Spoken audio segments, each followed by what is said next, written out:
Welcome back, everyone. Thanks for checking out another video. I had this super nice 2014 Civic Si come in for a tune today, so I thought I would do a video for you guys. This car put down some really good numbers today. I'm gonna go through the details of the build, I'll share some shots of the dyno tuning, and then I'll share the final results in the end. All right, guys, so this car is basically considered full bolt-on. It has a cold air intake, it has a throttle body, it has upgraded intake manifold, injectors, downpipe, exhaust, and we tuned it on Flashpro today. So this combination of parts is usually what makes the best peak horsepower numbers. So Acuity cold air intake, 3.5-inch cold air intake. It has a ZXD Throttle Body. It has an RBC Intake Manifold, RDX Injectors. The engine itself is completely internally stock. It is the K24 Z7 engine, same engine I put in my 911. It has the PLM Catted Downpipe, which is kind of nice. It's a little bit quieter and it doesn't stink. And it has a Yonaka 3-inch exhaust. The car also looks great. It has a Cybon carbon fiber hood, carbon fiber grille, not sure the brand, front lip.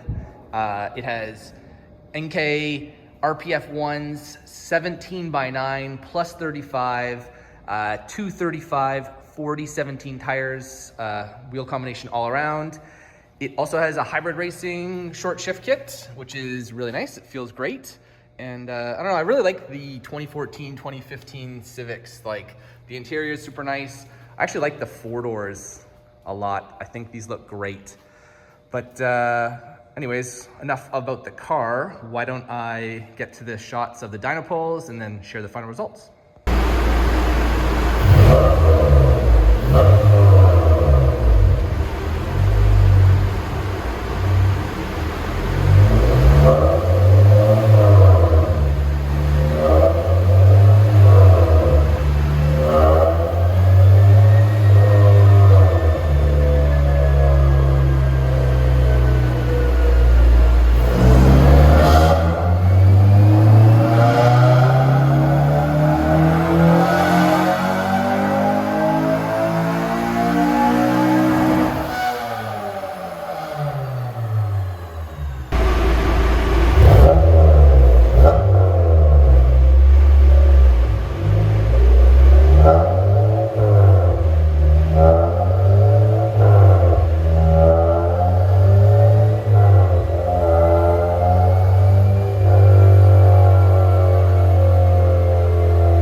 All right, guys, hopefully you enjoyed those dyno poles, but I'm sure you want to see what it made today. Today we tuned it on a Hondata Flashpro. It's running our Petro-Canada 94 octane pump gas, and it is pretty cool still. It's the beginning of April, so it put down some great numbers.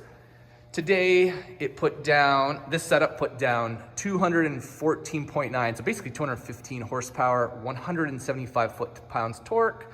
VTEC was at 4,600 RPM. Redline's at 7,600 RPM.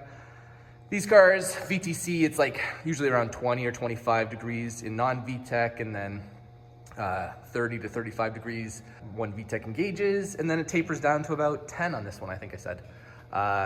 In these cases, it's a good thing that this car has the RDX injectors, because making this much power on this dyno the stock injectors would have been actually probably a limiting factor. On my dyno, you can usually only get about 210-ish wheel horsepower out of the stock injectors before they're maxed.